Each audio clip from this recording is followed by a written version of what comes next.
भाई साहब, आज उज्जैन संभाग की ये छठी जिले की बैठक संपन्न होने जा रही है। आज हमारे देवास जिले की ओबीसी समाज के प्रबुद्ध वर्गों की यह बैठक संपन्न होने जा रही है। इस बैठक में सागर के महापौर आदरणीय अभय जी दरे साहब हमारे बीच हैं, जो आज हमारा मार्गदर्शन करेंगे। हमारी इस बैठक में हमारे प्रदेश अध्यक्ष आदरणीय भगत सिंह जी कुशवाहा जी भी मौजूद हैं। समाज के प्रबुद्ध वर्गों के लोग इस बैठक में शामिल हुए। आदरणीय अध्यक्ष जी आदरणीय रतन सिंह जी राठौड़ राठौड़ समाज के राष्ट्रीय अध्यक्ष हैं, वो भी हमसे जुड़ चुके हैं। मैं आदरणीय अध्यक्ष जी से निवेदन करूंगा कि वो हमारा मार्गदर्शन करें। म्यूट है। देवास जिले की वीडियो कॉन्फ्रेंस के द्वारा आयोजित सभी सामाजिक प्रमुखों की बैठक में हम सबके बीच में वक्ता के रूप में उपस्थित हुए हमारे भारतीय जनता पार्टी के नेता सागर से महापौर, पिछड़ा वर्ग की आन बान और शान ऐसे अभय दरे जी, मेरे संभाग लश्करी जी, प्रदेश के पदाधिकारी कुंदन जी, नितिन जी, राजेंद्र, संजय जी, राजेश जी, प्रतीक जी, हमारे पिछड़ा वर्ग के ऊर्जावान जिले के अध्यक्ष भाई अशोक जाट जी और उनकी पूरी टीम, जिनके कारण आज इस महत्वपूर्ण बैठक में जैसा बताया गया था उस समय के आधार पर तय करके ऐसा कह सकते हैं कि जब बोला तब और जहां बोला वहां और जैसे बोला वैसे करने का कार्य किया। ऐसे हमारी पूरी टीम देवास जिले की, उसको बहुत बहुत धन्यवाद। और आज की इस वीडियो कॉन्फ्रेंस में हमारे सभी समाज के जो प्रमुख जन जुड़े हैं, मैं उनका भी स्वागत, वंदन और अभिनंदन करता हूं। हमारे माननीय रतन सिंह जी, साथ में उपस्थित सभी जिले के अंदर नेतृत्व करने वाले नेतृत्वकर्तागण, माननीय रतन सिंह जी हमारे राष्ट्रीय अध्यक्ष राठौर समाज, तो सभी नेतागणों का मैं हृदय से स्वागत, वंदन और अभिनंदन करता हूँ। क्योंकि आज वर्तमान परिप्रेक्ष्य में जो पिछड़ा वर्ग का मान और सम्मान बढ़ा है और निरंतर जो बढ़ रहा है, बताने के लिए कोई अतिशयोक्ति का विषय नहीं है कि पिछले 70 सालों में जो शोषण हुआ, जबकि वोट लगातार हमारे रहे, लेकिन जो मान और सम्मान हमको मिलना था, जो लाभ मिलना था, वो कभी नहीं मिल पाया। जब देश की यशस्वी प्रधानमंत्री भाई नरेंद्र मोदी जी का नेतृत्व आया, उनके हाथों में जब पूरा देश आया, तो पिछड़ा वर्ग को संवैधानिक दर्जे की बात करें या अन्य प्रकार से रोजगार की दृष्टि से लगातार हम लोगों का मान सम्मान बढ़ा। और उसमें जो है बड़ा योगदान रहा तो वो आप सभी समाज प्रमुखों का रहा। इसलिए मैं आपका सबका हृदय से स्वागत, वंदन और अभिनंदन करता हूं, क्योंकि आपने अपना तन मन धन लगाकर पूरा मन मस्तिष्क शरीर से परिकर्मता से आपने इस कार्य को किया, जिसके कारण ये सारा सबको संभव हो पाया। आज हमारे मुख्य वक्ता के रूप में हम सबके बीच में हमारे आदरणीय और सम्मानी हमारे पिछड़ा वर्ग अभय दरे जी हम सबके बीच में उपस्थित है, और वो उनका हमको सभी विषयों पर मार्गदर्शन मिलने वाला है। केंद्र सरकार के दूसरे कार्यकाल के प्रथम वर्ष पूर्ण होने पर जो हमारे 1 साल की उपलब्धि है, उस पर हमारा सबका मार्गदर्शन करने वाले हैं। वर्तमान परिप्रेक्ष्य को देखते हुए आज हम सब लोगों की क्या मुख्य भूमिका होगी, उस पर भी हमारा सबका मार्गदर्शन होने वाला है। उस मार्गदर्शन के बाद में हम आज हमारी भूमिका को तय करते हुए हमारी पार्टी को, हमारे संगठन को, हमारे समाज को मजबूती देने का कार्य करेंगे। यही इन्हीं बातों के साथ में, इतनी आशा और अपेक्षा के साथ में मैं अपनी बात को समाप्त करता हूं। आपका और आपका परिवार सुखमय रहे, उज्जवल भविष्य की आपकी कामना करता हूं। बहुत बहुत धन्यवाद। आज की हमारी बैठक के मुख्य वक्ता आदरणीय अभय जी भाई साहब हमारे बीच हैं। मैं उनसे निवेदन करूंगा वो हमारा मार्गदर्शन करें। आज की मीटिंग में उपस्थित हमारे प्रदेश के अध्यक्ष माननीय भगत सिंह जी कुशवाहा जी और देवास जिले के पिछड़ा वर्ग के समस्त प्रबुद्धजन, सभी को मैं नमस्कार करता हूं। जैसा कि कल अध्यक्ष जी ने मुझे सूचित किया कि आज पिछड़ा वर्ग देवास जिले की एक बैठक का आयोजन किया गया, जिसमें माननीय प्रधानमंत्री जी के 2 वर्ष के कार्यकाल के बारे में, जो 2 वर्ष शुरू हो रहा है, उसके भी चर्चा करना है। उस बिंदु में आपसे कहना चाह रहा था कि अभी जो माननीय मोदी जी का 1 वर्ष पूरा हुआ 30 मई को, हमें वास्तव में अभी 1 साल के आइसोलेशन को ना देखते हुए हमें आना पड़ेगा, जब माननीय मोदी जी ने 2014 में अपनी यात्रा प्रारंभ की। हमें उस समय से शुरुआत करना चाहिए। हम देखें 2014 में देश की विकास थी, क्या देश में चल रहा था, और हमें ये भी देखना है कि जब एक वर्ष हमने पूरा किया है भाजपा सरकार ने, तो पहली बात तो हम महसूस कर रहे हैं कि जो वादे पहले कार्यकाल में माननीय मोदी जी ने किए थे, वो लगभग सारे वादे पूर्ण किए गए हैं, सारे वादे निभाए गए हैं। ये मोदी जी सरकार की बहुत बड़ी उपलब्धि है। अन्यथा इसके पहले जो होता रहा है कि वादे होते रहते थे, वादे कभी मगर इस बार हम देख रहे हैं 2% वादों को पूरा किया गया एक वर्ष के अंदर। और ये कुछ ऐसे मुद्दे, हम आपको यही बताना चाहेंगे, कुछ ऐसे मुद्दे थे जिनको पूरा करने की लोग आश्चर्यचकित रह गए। इतने बड़े बड़े मुद्दों पे माननीय मोदी जी ने काम करके दिखा दिया, जिनकी लोग कल्पना नहीं करते थे, लोग चर्चाएं करते रहते। ऐसे बहुत से मुद्दे हैं। और देखा जाए तो माननीय मोदी जी ने अपने कार्यकाल में 4 मुद्दों पर उन्होंने प्रमुख रूप से काम किया। वैसे तो योजनाएं तो 200-250 योजनाएं से ज्यादा योजनाएं हैं, इनकी हम गिनती करेंगे तो शायद 1 घंटा तो योजनाएं बताने में लग जाएगा। मगर 4 प्रमुख कामयाबी जो वो है इस पुराने कार्यकाल की, कि हमारे देश की जो 60 करोड़ जो दलित, आदिवासी और पिछड़े लोग थे, जिनकी संख्या लगभग 60 करोड़ है, इन पे पहले कभी, इनके उत्थान के लिए पहले कभी इतना काम नहीं हुआ था। माननीय मोदी जी सरकार ने दलित, आदिवासी और पिछड़े वर्ग के उत्थान के लिए, इनके जीवन स्तर को सुधारने के लिए बहुत बड़े बड़े कार्य किए हैं। ये हमारी माननीय मोदी सरकार की बहुत बड़ी उपलब्धि है। दूसरा बिंदु मैं गिनाना चाहूंगा, वो है कि हमारा जो अर्थतंत्र था देश का, उसको जीएसटी लागू करके माननीय मोदी जी ने अर्थतंत्र को हमारा मजबूत किया है। तीसरी जो बड़ी उपलब्धि है वो है भाई भारत देश की सीमाएं सुरक्षित करना। हम देख रहे थे कि भारत देश की सीमाएं सुरक्षित, चाहे कश्मीर का मुद्दा हो या चाइना सीमा का मुद्दा हो, माननीय मोदी जी ने इस वर्ष अपने कार्यकाल में 1 वर्ष के अंदर भारत देश की सीमाएं सुरक्षित करने का काम किया है। और इसके साथ बड़ा काम ये किया है कि भारत देश का गौरव पूरे विश्व में बढ़ाया है, पूरे विश्व में भारत का सम्मान बढ़ा है। ये माननीय मोदी जी की बहुत बड़ी उपलब्धि है। चौथा विषय जो है, जो प्रमुख रूप से वो है स्वच्छता मिशन।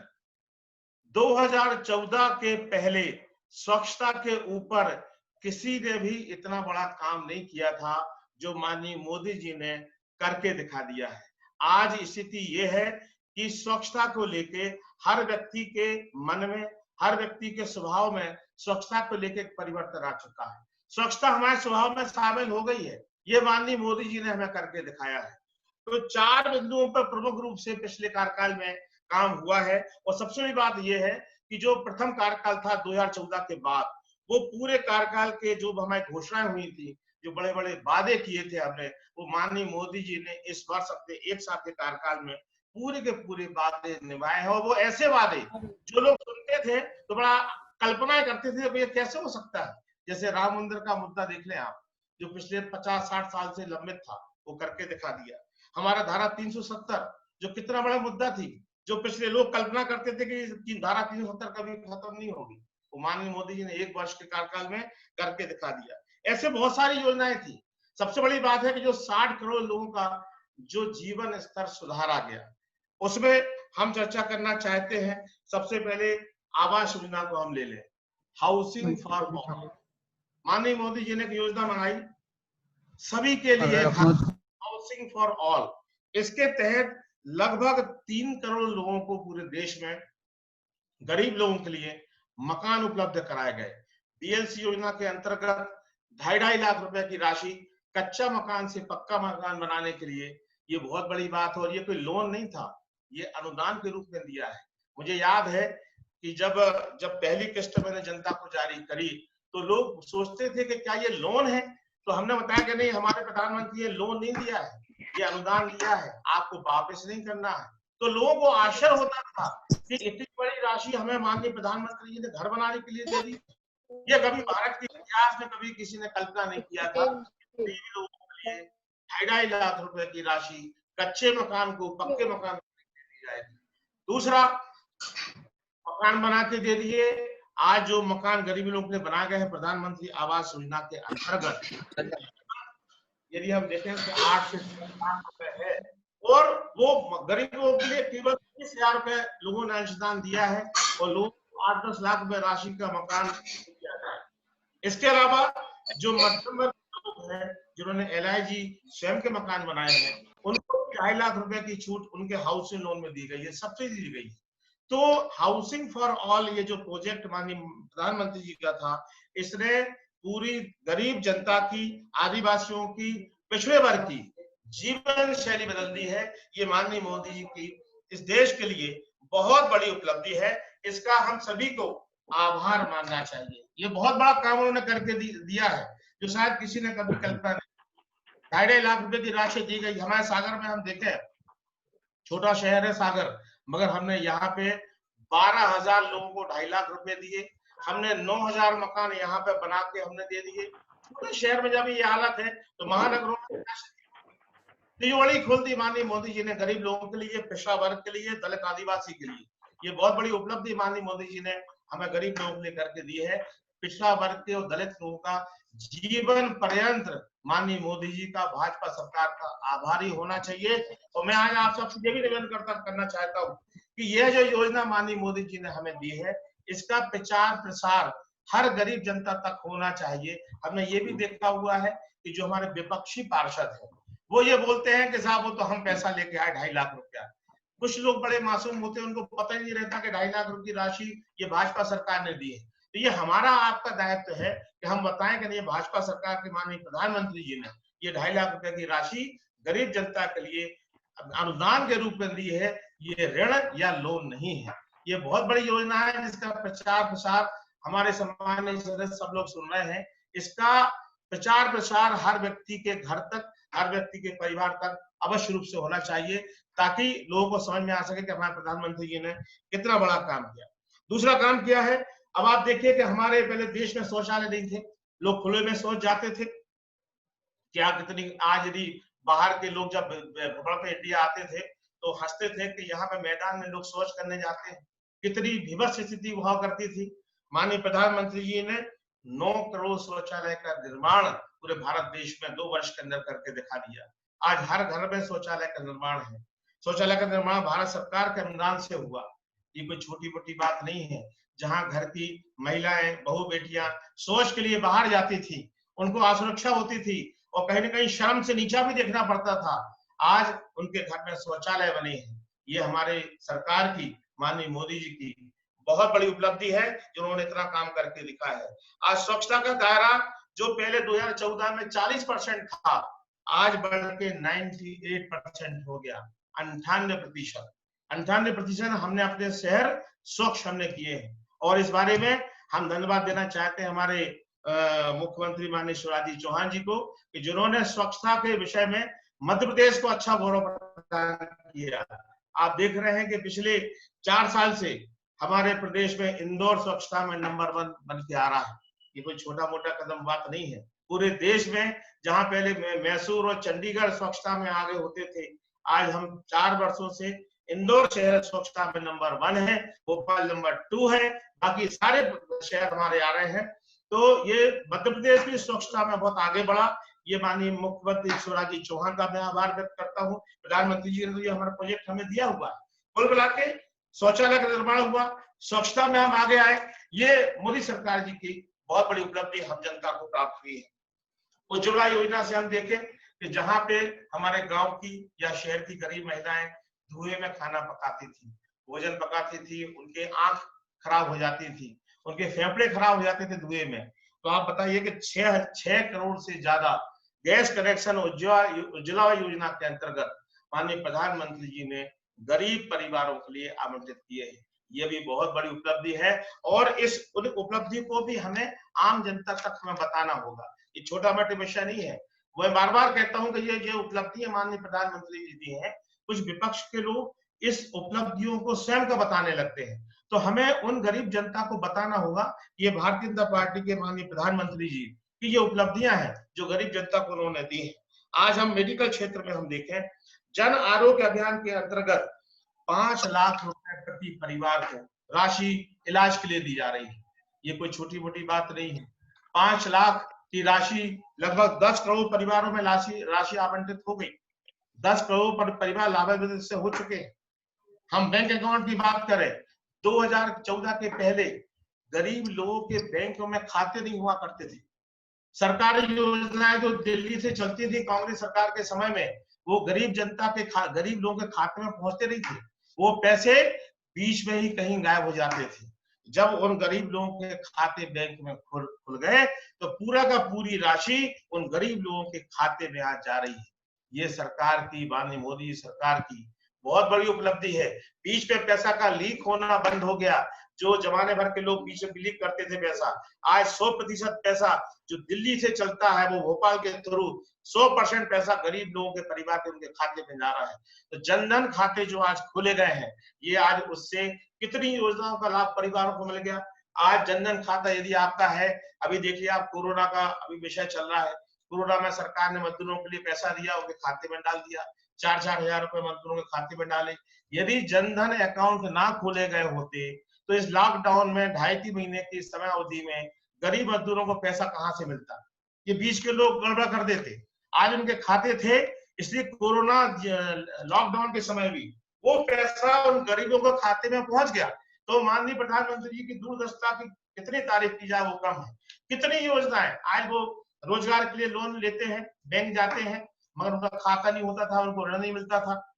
आज उनके खाते एडवांस में खुले हुए हैं। अब बैंक के अधिकारी उनको बेवकूफ नहीं बना सकते कि साहब आपका खाता नहीं खुला है। वो खाते की पासबुक लेके जाते हैं कि साहब हमें लोन दीजिए, हमें व्यापार करना है, हमें खेती करना है। तो जनधन खाते जो खोले गए हैं, इससे भी जो जीवन स्तर है हमारे गरीब पिछड़े लोगों का, वो जीवन स्तर काफी हद तक हमारा इसमें सुधरा है। तो इसके अलावा हम यदि सामाजिक स्तर पे हम देखें तो माननीय मोदी जी ने जो जघन्य अपराध थे, जैसे नाबालिग के साथ जो बलात्कार जैसे जघन्य अपराध थे, उसमें अपराधी को, बलात्कारी को फांसी की सजा देने का प्रावधान माननीय मोदी जी ने करके दिखाया और बहुत सी राज्य सरकार ने इसको अपना भी लिया। आज उससे यह फायदा हुआ कि जो अपराधी थे उनमें एक दहशत का वातावरण बन गया और इतने जघन्य अपराधों पर नियंत्रण हुआ है। तो माननीय मोदी जी को धन्यवाद देना चाहिए कि उन्होंने अपने कार्यकाल में इन ऐसे जघन्य अपराधों को रोकने के लिए इतना बड़ा काम किया है कि जो नाबालिग के साथ बलात्कारी अपराधी होते हैं उनको सीधी फांसी की सजा दी जा रही है। इससे कहीं न कहीं अपराधों पे भी नियंत्रण हो रहा है। एक बड़ा मुद्दा जो जीवन स्तर सुधारने के लिए माननीय मोदी जी ने किया, वो है जो बड़ा चर्चित हुआ है, और चर्चित केवल भारत में नहीं हुआ, पूरे विश्व में हुआ, और वो है 3 तलाक का मुद्दा। 3 तलाक की हमारी मुस्लिम जो हमारी बहनें हैं, कितने वर्षों से परेशान थी, भय के वातावरण में जीती थी, पति उनको प्रताड़ना देते थे, परिवार के लोगों को प्रताड़ना देते थे। कितना आसान था कि 3 बार तलाक बोल दिया और शादी का संबंध विच्छेद कर दिया। भय के वातावरण में वो जी रही थी वो मुस्लिम महिलाएं। आज उन्होंने, माननीय प्रधानमंत्री जी ने उन मुस्लिम बहनों की चिंता करते हुए 3 तलाक का अध्यादेश आज जारी किया। आज मुस्लिम महिलाएं, मुस्लिम आज बेटियों के समान सम्मान पा रही हैं अपने घर में। उनको भय का वातावरण से मुक्ति मिल गई, वो जीने का हक उनको प्राप्त हो गया। तो 3 तलाक का मुद्दा की तारीफ केवल भारत में नहीं हुई, पूरे विश्व में। हम तो ये कहेंगे कुछ मुस्लिम कंट्रीज में भी इस अध्यादेश की तारीफ हो रही है। ये माननीय मोदी जी की ये बहुत बड़ी उपलब्धि है। अगला मुद्दा जो है राम मंदिर का मुद्दा, ये भी बड़ा चर्चित मुद्दा रहा है और पिछले कई वर्षों से रहा है। और हम बता दें कि लोग तो कल्पना करते थे कि पता नहीं कब वो समय आएगा जब राम मंदिर का निर्माण चालू होगा। लोग तो भूल गए थे, जमाने भर के आरोप लगने लगे थे कि राम मंदिर के नाम पर राजनीतिक रोटियां सेकी जाती हैं, जमाने भर के अफवाहें भी उड़ती थी। मगर माननीय मोदी जी ने जो वादा किया था वो वादा निभाया और द्वितीय कार्यकाल में 1 वर्ष के अंदर 30 मई को 1 वर्ष का कार्यकाल पूरा हुआ है और 1 वर्ष के अंदर उन्होंने राम मंदिर का निर्माण प्रारंभ हो गया है। ये हम भारतवासियों के लिए गर्व की बात है, समस्त हिंदू भाई बहनों के लिए गर्व की बात है। हमारे पिछड़ा वर्ग के भाई बहनों के लिए गर्व की बात है कि जो हमारे आराध्य भगवान श्री राम की जन्मस्थली का प्रकरण निपट गया और राम मंदिर का निर्माण आज हम बड़े अच्छे से हम प्रारंभ करने जा रहे हैं। ये हमारे लिए सरकार की, माननीय मोदी जी की बहुत बड़ी उपलब्धि है और हर हिंदू परिवार को, पूरे भारतवासी को तहे दिल से पूरे परिवार सहित उनका आभार प्रदर्शन करना चाहिए, उनका अभिनंदन करना चाहिए कि इतना बड़ा मुद्दा जो हमारे भगवान राम का मुद्दा जो लंबित था वर्षों से, हमारे भगवान राम एक त्रिपाल के अंदर बैठे हुए थे, इतना बड़ा मुद्दा माननीय मोदी जी ने हल किया और राम मंदिर का निर्माण प्रारंभ हुआ। यह माननीय मोदी जी की अपने कार्यकाल की बहुत बड़ी उपलब्धि है। एक और उपलब्धि धारा 370 जो जम्मू कश्मीर का मुद्दा था, धारा 370 हटाना या उसके बारे में कुछ परिवर्तन करना, इसके बारे में जब भी बात होती थी लोग कहते थे कि साहब ये केवल कल्पनाएं हैं, ऐसा हो नहीं सकता कि धारा 370 कभी कश्मीर से या धारा 30 या 35 से कभी वहां से हट पाएगी। लोग कहते थे कभी नहीं हट पाएगा, ये काम संभव नहीं है, ये असंभव काम है, ये खोखले वादे हैं, लोग ऐसे ऐसे आरोप लगाते थे। मगर माननीय मोदी जी ने इसका वादा हमसे किया था और वादा उन्होंने अपने द्वितीय कार्यकाल में, जैसे ही कार्यकाल शुरू हुआ, 1 वर्ष के अंदर धारा 370 और 35A की उन्होंने समाप्ति करके उसमें संशोधन करके अपना बहुत बड़ा काम करके दिखाया। और इस कार्य से माननीय मोदी जी की जो गौरव है, उनका जो मान सम्मान है, वो केवल भारत देश में ही नहीं पूरे विश्व में उनका सम्मान बढ़ा। क्या हालत थी धारा जम्मू कश्मीर में लोगों की, लोग कैसा नरकी जीवन लोग जी रहे थे, वहां आप जाके देखिए, लोगों से पूछिए। आज हम अब बात करें यदि दलित समाज की, तो वाल्मीकि समाज की ये स्थिति थी, तो वाल्मीकि समाज को वहां पर केवल झाड़ू पोछा लगाना या सफाई करने का, भले उनके पास कितनी बड़ी डिग्री चाहे ना हो, चाहे वो इंजीनियरिंग की डिग्री लिए हो, चाहे मेडिकल की डिग्री लिए हो, उनको नौकरी वहां नहीं मिलती थी। उनको केवल एक ही काम रहता था, भी रहोगी। ये कितना बड़ा अन्याय था। माननीय मोदी जी के इस परिवर्तन से आज वाल्मीकि समाज वहां पे नौकरी पाने के अधिकारी हुए। ऐसे बहुत से काम जो धारा 370 में हमारे लंबित थे, जो यहाँ पे प्रतिबंध लगा हुआ था, वो सारे प्रतिबंध खुल गए और लद्दाख और जम्मू कश्मीर को उन्होंने केंद्र शासित राज्य का दर्जा देके आज वहां पे नई इबारत लिखी जा रही है, नए प्रकार से काम शुरू किए जा रहे हैं और वहां अब हम ये लगने लगा है, हमें महसूस होने लगा है कि आज का जम्मू कश्मीर भारत का अभिन्न अंग है, क्योंकि वो हमारा मुकुट है। भारत के नक्शा में हम देखें तो जम्मू कश्मीर हमारा भारत माता का मुकुट है। उस मुकुट को संरक्षण करने का काम माननीय मोदी जी ने 1 साल के अंदर करके दिखा दिया है। ये हमारी मोदी जी के कार्यकाल की, भाजपा सरकार की ये बहुत बड़ी उपलब्धि है। इसका भी हमें माननीय मोदी जी का आभारी होना चाहिए। इसके अलावा नागरिकता संशोधन कानून, आप देखिए इतना बड़ा उन्होंने ये एक्ट लागू कर दिया, ये भी असंभव से लग रहा था।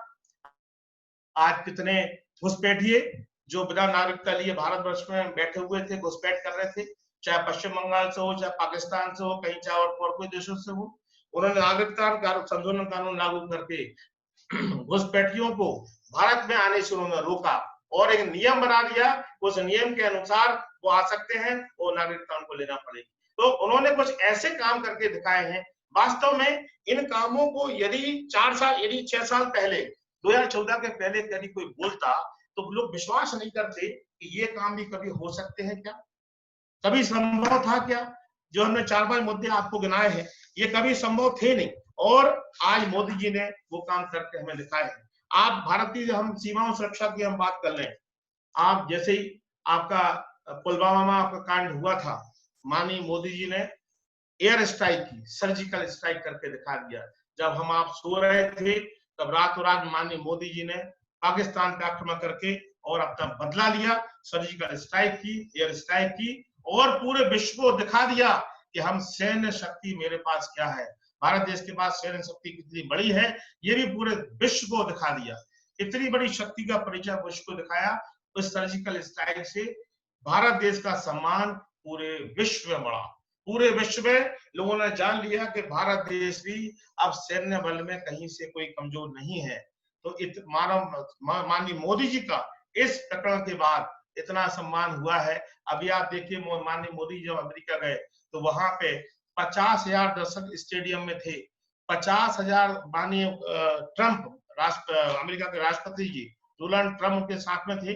उस स्टेडियम में 50,000 की जनता, अमेरिकी जनता थी। जब माननीय मोदी जी जब मंच पर पहुंचे हैं तो 50,000 की जनता ने खड़े होकर माननीय मोदी जी का स्वागत किया, अभिनंदन किया, वंदन किया। ये बहुत बड़ी बात है कि अमेरिका जैसे विकसित देशों में आज भारत के प्रधानमंत्री का 50,000 के लोगों ने खड़े होकर ताली बजा के स्वागत किया, इतना सम्मान किया। और माननीय ट्रंप साहब अभी हमारे इंडिया में भी आए हुए थे। उनके भाषण से आपने सब जाना होगा कि अमेरिका में भारत का कितना अच्छा स्थान बना है, कितना अच्छा गौरवपूर्ण जगह माननीय ट्रंप साहब ने उनको दी है। तो कुल मिला के माननीय मोदी जी ने भारत देश का गौरव पूरे विश्व में कायम किया है। ये हमारे लिए बहुत, हर व्यक्ति के लिए, हर भारतीय के लिए बहुत सम्मान की बात है कि माननीय मोदी जी के कारण आज विश्व में भारत की पहचान बनी है। तो हर स्तर पे माननीय मोदी जी ने काम किया। और अभी आप कोरोना देखिए, आप कोरोना महामारी से पूरा विश्व अभी जूझ रहा है। अब मैं इसकी भी चर्चा करना चाहता हूं। कोरोना में आप देखें कि जहां पे यदि हम 10 लाख की जनसंख्या की बात करें अध्यक्ष जी, तो अपने भारत में 10 लाख जनता में 12.6 लोग कोरोना से संक्रमित हैं भारत में। अमेरिका में 542 लोग संक्रमित हैं। जर्मनी में 217 लोग कोरोना से संक्रमित हैं 10 लाख पे। ब्राजील में 195, भारत में 12.6। मतलब जो विकसित देश है, जिनके पास सारी सुविधाएं हैं, जिनके पास मेडिकल फैसिलिटीज हैं, उनको 550 का रेट है उनका। हम 12 के रेट पे खड़े हुए 10 लाख की जनता में। हमने कितना कोरोना पर नियंत्रण किया। जब कोरोना पे लॉकडाउन का समय आया तो माननीय मोदी जी ने पूरे देश को एक भावना में पिरोया। सबसे पहले उन्होंने आह्वान किया, पूरे देश ने उनका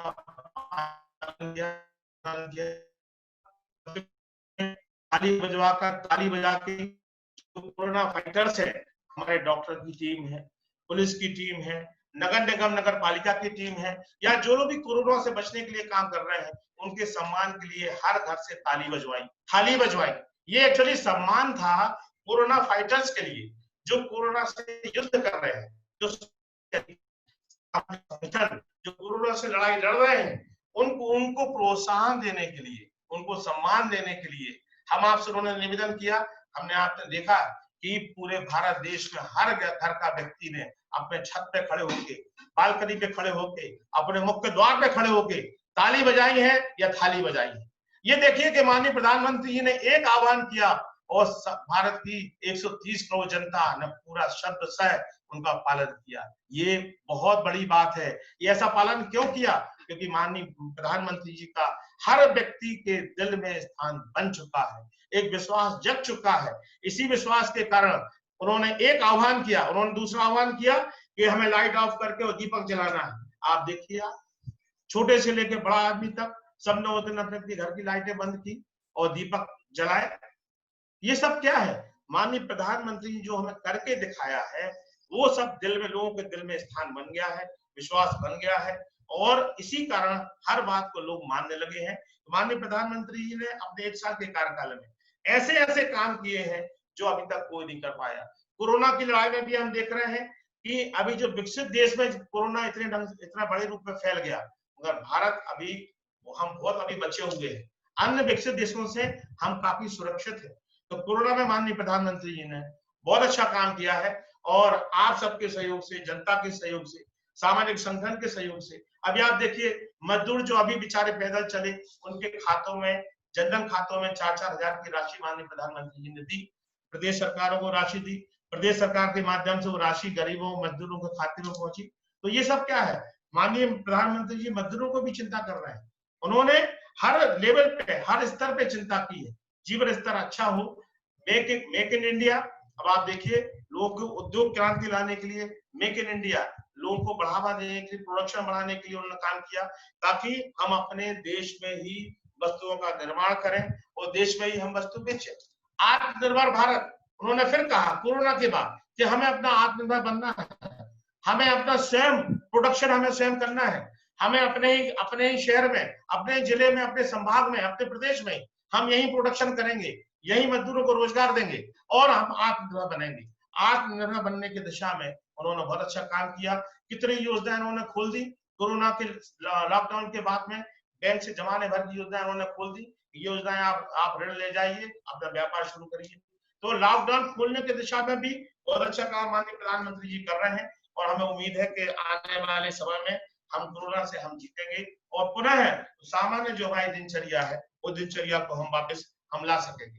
कुल मिला के हर दृष्टिकोण से हम देखें, माननीय प्रधानमंत्री जी ने पिछले कार्यकाल में 5 साल और इस बार 1 वर्ष, कुल मिला के 6 सालों में इतना अच्छा काम करके दिया है कि सबके मुंह बंद हो गए हैं।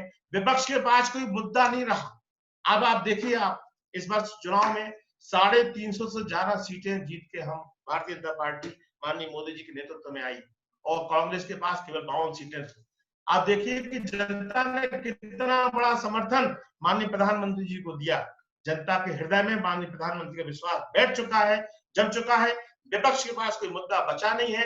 उनका देखिए, आप कोरोना संकट में विपक्ष ने क्या किया, सिवाय जहां झूठे आरोप लगाने का कुछ नहीं है। ना कोई सहयोग किया, ना किसी प्रकार कोई सहयोग सामाजिक संस्थाओं के पक्षों को आए। कुल मिला के भारतीय जनता पार्टी ने हर स्तर पे बहुत अच्छा काम कर रही है और मैं पिछड़ा वर्ग की तरफ से माननीय मोदी जी को हम आभार प्रदर्शन करना चाहते हैं, उनको धन्यवाद देना चाहते हैं। और मैं सभी भाइयों से निवेदन करना चाहूंगा कि इतनी जो 200-250 से ज्यादा योजनाएं जो माननीय प्रधानमंत्री जी ने 6 वर्ष के कार्यकाल में दी हैं, उन योजनाओं को हम हर परिवार तक, हर घर तक हम पहुंचाएं, ताकि लोगों को ये पता लग सके ये सारी योजनाएं हमारे प्रधानमंत्री जी, भाजपा सरकार के प्रधानमंत्री माननीय नरेंद्र मोदी जी की योजनाएं हैं, ताकि लोग उनको अच्छे से समझ सकें और उनका उपयोग कर सकें। हमें उम्मीद है कि पिछड़ा वर्ग के समस्त प्रबुद्धजन जो हमारे साथ आज बैठक में शामिल है, माननीय मोदी जी के कार्यकाल को अच्छे से समझेंगे और इन योजनाओं को क्रियान्वयन कराने में सहयोग करेंगे, इन योजनाओं को प्रचार प्रसार कराने में सहयोग करेंगे, ताकि हमें आगे का भी कार्यकाल हमें उस तरफ भी देखना है और हमें गरीबों का उत्थान करना है। जो 60 करोड़ दलित, आदिवासी, पिछड़े लोगों का जीवन स्तर सुधारने के लिए जो माननीय प्रधानमंत्री जी प्रयास कर रहे हैं, इस प्रयास में हमें सहयोगी बनना है। अब आप देख लीजिए 100 स्मार्ट सिटी माननीय प्रधानमंत्री ने घोषणा की, सागर भी उनमें से एक शामिल है 100 स्मार्ट सिटी में। साहब अभी देखिए, आप 2-3 साल में सागर का कायाकल्प होने लगा, इंदौर का कायाकल्प होने लगा, भोपाल का कायाकल्प होने लगा। तो ये smart city, mini smart city के नाम से आने वाले समय में मुझे उम्मीद है कि विकास में भी हम कहीं से पीछे नहीं रहेंगे। अभी हमें कोरोना के कारण थोड़ा सा हमारा पहिया थोड़ा धीमा विकास का हुआ है, क्योंकि हमारी प्राथमिकता, माननीय मोदी की प्राथमिकता इसमें कोरोना से युद्ध से है और विकास में कहीं कमी नहीं हो रही है। तो अभी भी हमारे स्मार्ट सिटी काम सागर में प्रारंभ हमें हो चुके हैं। तो हमें उम्मीद है कि हम कोरोना से युद्ध में हम लड़ाई जीतेंगे और हम विकास में भी हम आगे आएंगे। और माननीय मोदी जी ने जो जीवन शैली बदलने का जो लक्ष्य रखा है, उस जीवन शैली को हम बदलेंगे। जो खासतौर से दलित, आदिवासी, पिछड़े वर्ग का जो 60 करोड़ की जनता है, उनका जीवन शैली निश्चित रूप से माननीय प्रधानमंत्री नेतृत्व में हम बदलेगी। हमें उम्मीद है कि आप सभी के सहयोग से माननीय मोदी जी के कार्यक्रमों को जनता तक हम ले जाएं, ऐसी सभी से हमारी अपेक्षा है। सभी आज उपस्थित सभी भाइयों के लिए बहुत बहुत धन्यवाद। जय हिंद, जय भारत। धन्यवाद अभय जी, धन्यवाद भाई साहब। मार्गदर्शन प्राप्त हुआ। शील जी भाई साहब,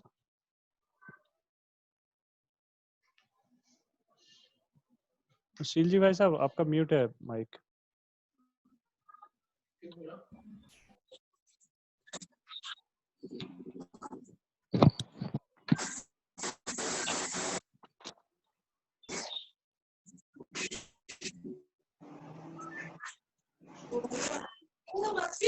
आपका म्यूट है भैया जी।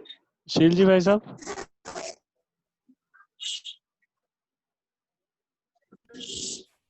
आदरणीय हमारे राष्ट्रीय अध्यक्ष राठौर समाज के रतन सिंह जी हमारे बीच उपस्थित हैं। मैं उनसे निवेदन करूंगा वो 2 शब्द कहें। भाई साहब म्यूट है, आप थोड़ा चालू कर ले।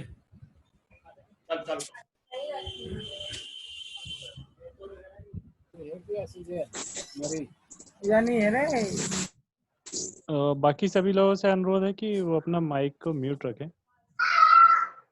रतन सिंह जी भाई साहब, आपका माइक बंद है।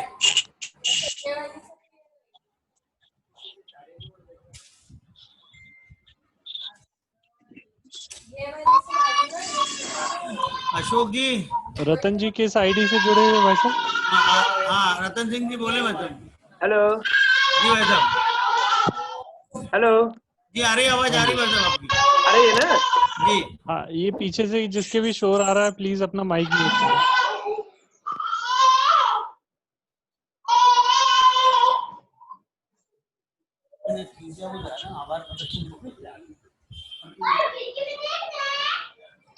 हेलो रतन जी भाई साहब। भाई साहब जो शोर आ रहा है रतन उसको जी भाई साहब करें। आपका माइक म्यूट है। नितिन जी आप सबको म्यूट कर दीजिए और रतन जी भाई साहब जो लिनोवा लिखा हुआ है उसको अनम्यूट कर दीजिए। ठीक है भाई साहब।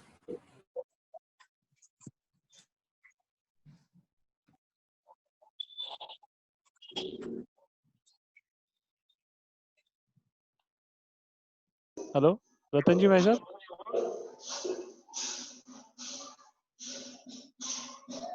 रतन जी भाई साहब आपका म्यूट है, आपके पास से अनम्यूट करिए आप।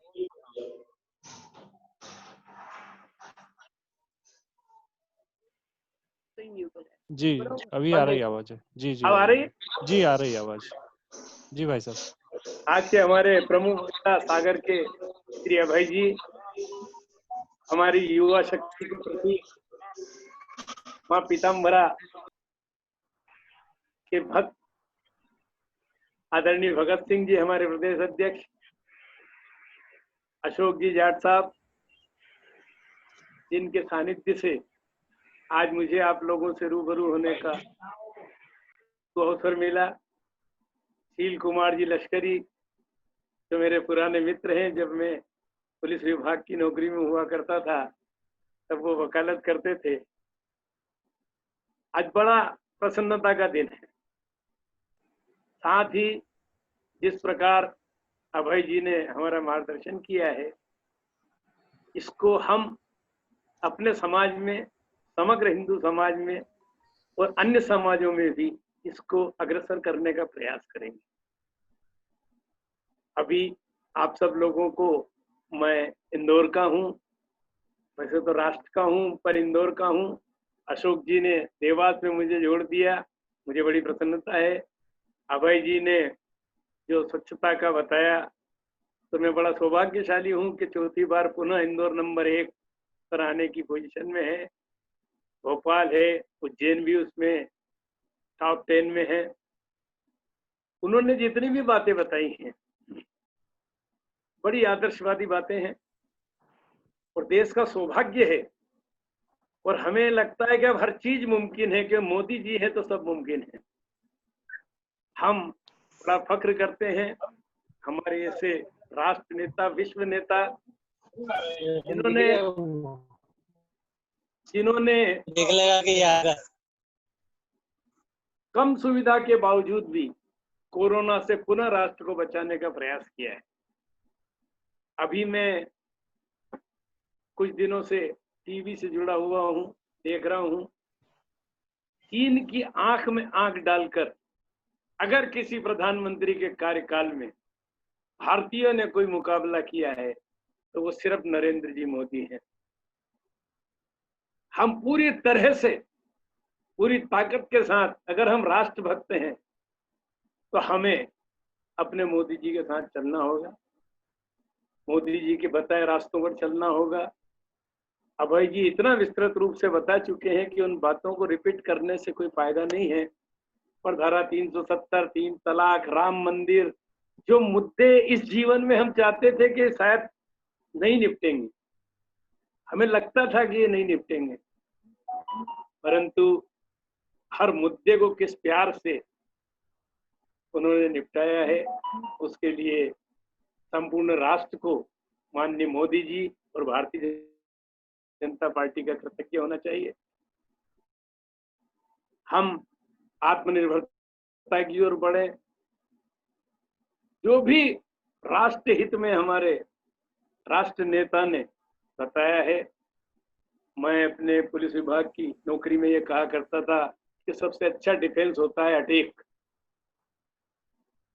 मोदी जी और माननीय अमित शाह जी के लोकसभा के भाषण को सुनने के बाद मैं इस राय पे पहुंचा हूं कि 370 जम्मू कश्मीर तो ठीक है अपनी जगह, पीओके भी हमारा है। अब वो पीओ को बचाने में लगे हैं। सबसे अच्छा डिफेंस अटैक होता है। इतना अच्छा मैं आप लोगों से रूबरू हुआ, इतना अच्छा नेतृत्व आज देश के पास है। हम बड़े सौभाग्यशाली हैं। मैं पहली बार आप लोगों से जुड़ा हूं। भाई सतीश जी राठौर हमारे उज्जैन के पूर्व अध्यक्ष और मेरे राष्ट्रीय उपाध्यक्ष राठौर समाज के चुके हैं। भगत सिंह जी के बहुत दिन बाद दर्शन हुए, पीताम्बरा पीठ में माता के सामने दर्शन हुए थे। आज मैं बड़ा सौभाग्यशाली हूँ। मैं अपने हृदय की गहराइयों से अशोक जी जाट का, शील भाई साहब का, लश्करी जी का बड़ा शुक्रिया अदा करता हूँ कि मुझे जोड़ने का प्रयास किया, और मैं अक्सर अब आप लोगों के बीच में आता रहूंगा। मैं इसी पृष्ठभूमि से हूँ जहाँ आप लोग हैं, पर मैं चूंकि 30-35 साल तक पुलिस विभाग की नौकरी में रहा हूँ, इसलिए मैं आप लोगों से थोड़ा दूर चला गया था। पुनः रिटायरमेंट के बाद आपने जोड़ा है। मेरे हृदय की गहराइयों से संपूर्ण राठौर समाज की ओर से, सारे देश के राठौर समाज की ओर से आप सभी को साधुवाद देता हूं। और दिन पर दिन आप बढ़ते चलें, आप लोग आगे बढ़ते जाएं, हम आपके नेतृत्व में सुरक्षित रहें, स्वस्थ रहें, मस्त रहें। धन्यवाद। जय हिंद, जय राठौर समाज, जय भारत। धन्यवाद भाई साहब, बहुत धन्यवाद भाई साहब। अशोक जी, आप अशोक जी, आप सुन पा रहे हैं?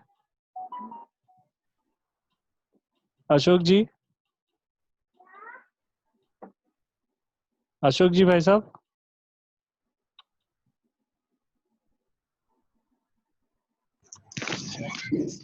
भाई साहब उधर से अनम्यूट करो आप, अशोक भाई साहब।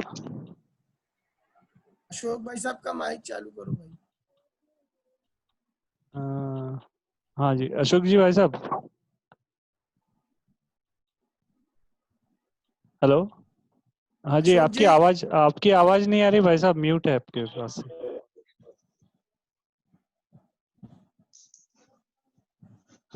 हेलो अशोक जी। भाई साहब उधर से आवाज खोलो, अशोक भाई साहब आवाज खोलो उधर से। आपके पास से म्यूट है, आपके मोबाइल से म्यूट है जी। अशोक भाई साहब म्यूट खोलो नहीं आपका। हाँ जी, वो कोई हेल्प कर रहा है उनकी। जय श्री महाकाल। जय श्री महाकाल। आ गई। ठीक भाई साहब को सभी को प्रणाम। अभी नहीं आई है। शील जी भाई साहब आ गए क्या? हाँ अशोक जी अभी बोलिए। Hello hello. हाँ जी, आपकी आवाज आ रही है अब। अशोक जी, अशोक जी, करना है। सबसे पहले तो मैं हमारे हृदय से आभार प्रदर्शन करना भाई साहब।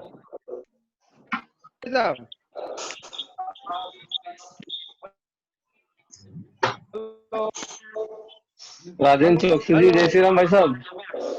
भाई साहब आपस में अर्जुन बात चौधरी, आपस में बात ना करें प्लीज।